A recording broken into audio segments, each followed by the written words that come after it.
If you'd asked me what I wanted to be when I grew up at 13 or 15, I would have said, I'm going to be a doctor and I'm going to cure my mom and then I'm going to cure all the other sick people. So that was really chapter one. Instead of becoming a doctor at 18 years old, I became a nightclub promoter. So probably the opposite. And it's so cliche and banal to look back on, but I woke up and said, now it's my turn to have fun. I sacrificed my childhood. I've never had a drink. I've never smoked. I didn't have sex. I didn't use bad language. Now I want to do all of those things. And the place to do those things was New York City. And I realized it was actually a job.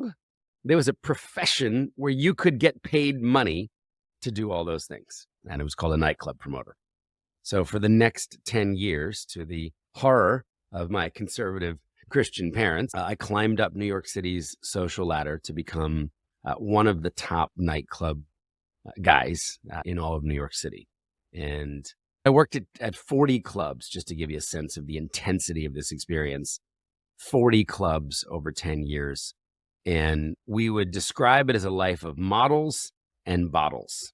So we would sell $1,000 bottles of champagne to bankers and to rich guys because they wanted to hang around with fashion models and celebrities. And if we could orchestrate these two things in perfect unity and hire the best DJs and work at the best clubs with the one-way glass where we could see outside, but they couldn't see us choosing who came into the club past the velvet rope, then this was the mystery.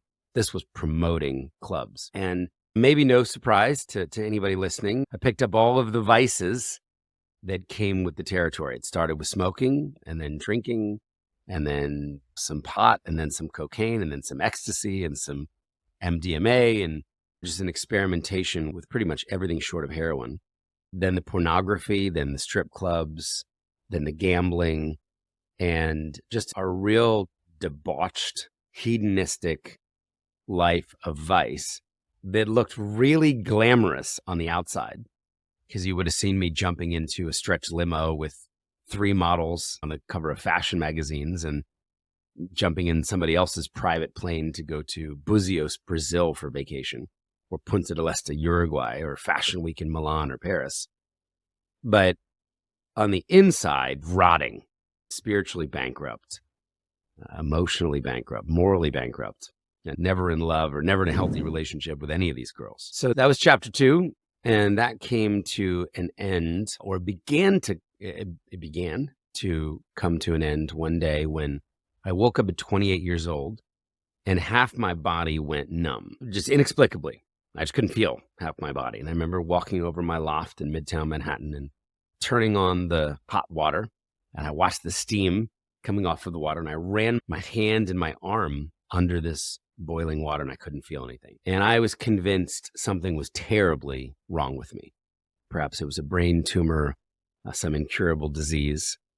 And that was such a clarion, cathartic wake-up call. And I was convinced I was going to die. And it very quickly led me to assess my 28 years on planet Earth and what had they meant. If I did have a brain tumor, if I was given weeks or a month to live, what would my life have meant? And the only thing I could come up with that somebody would be able to write on my tombstone was, here lies a man who's gotten 1 million people drunk. Here lies a man who partied well and got 1 million plus people wasted. I think I realized in that moment of potential mortality how far I had come. I really found myself in the proverbial pig pen, covered in pig feces, and missing home, missing what I'd been brought up to believe and what I'd been brought up to value. It took me about 4 months to find my way out of nightlife.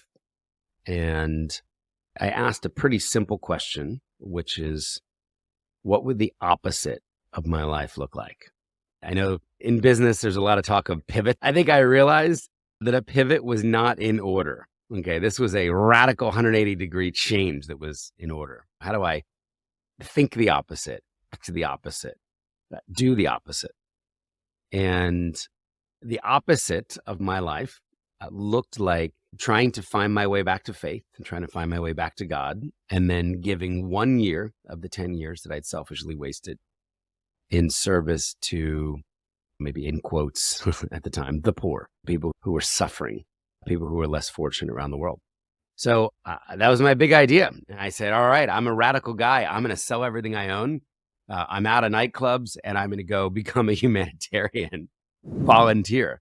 And then I applied to the 10 famous organizations that I'd tangentially heard of, from the Doctors Without Borders to Red Crosses and Salvation Armies and World Visions.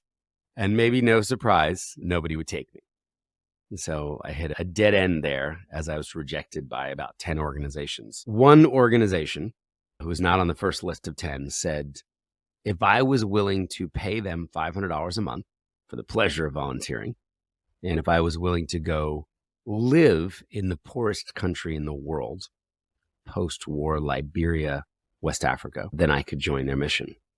And I said, oh my gosh, this is opposite. What's more opposite than paying to volunteer and then actually going to the most extreme country on planet Earth?